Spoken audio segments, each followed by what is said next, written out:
So one of the challenges in research is, how do you pick a topic?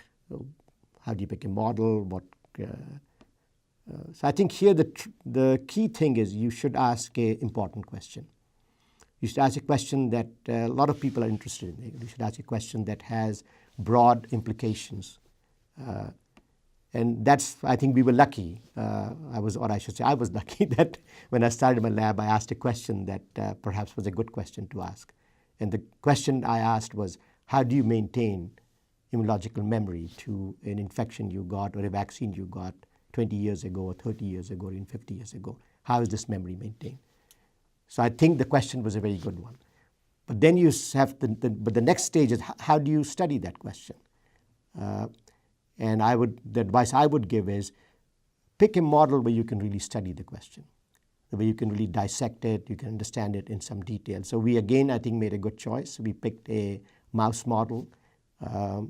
Sometimes people don't like what you learn from mice, and not everything you learn there extrapolates into humans. But still, I think if you ask the right question, do it well, those discoveries will hold as you move up towards human studies. Okay? So we picked a mouse model. And why did we pick that particular mouse model? We picked it because that was a natural, this virus that we used, which was LCMV, is a natural pathogen of mice. It infects, you can find wild mice in the nature which are infected with this. Of course, we were not working with those mice. We were working with mice in the lab that we infected with LCMV. But the reason I emphasize that it's a mouse virus is pathogens evolve with its own host. So if you're studying a mouse virus in a mouse, you're really looking at the interaction between a virus and its natural host. And this is much better than sticking a human virus that doesn't replicate in mice or replicates poorly. So if you want to discover fundamentals of immune responses, do it with a natural host, natural pathogen, and a virus that will replicate efficiently and give you all the things that you need to study in terms of viral infections. So I think it's picking the model, and then you ask the right questions. In this case, it was, I shouldn't ask questions. I should say you should then study what you want to look at in as much detail as you can. And again, the mouse model allows you to do this. In this particular one, reagents were available for analyzing the T cells. Reagents were available to look at what the virus was contributing.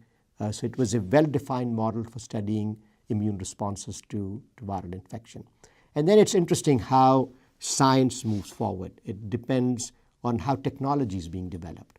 So our lab was never developing new technology. We are immunologists, more I would say biologists. We are biologists asking biological questions.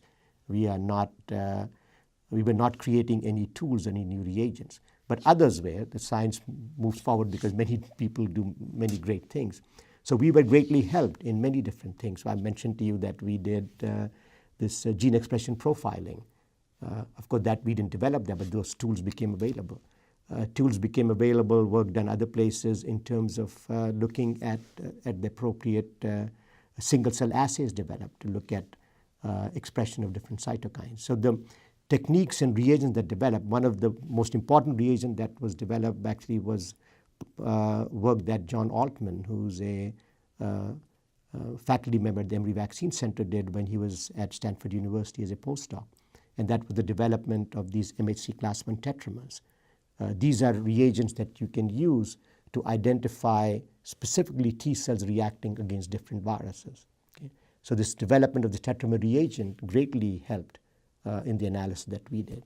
So my advice there is that as you ask the right question, pick the right model, and be aware of all the wonderful technology that's developing around you, because you have to apply then the state-of-the-art techniques. No matter who's developed it, you don't need to be an expert in it. You just bring the technique into your lab, or you collaborate with those people and move it forward.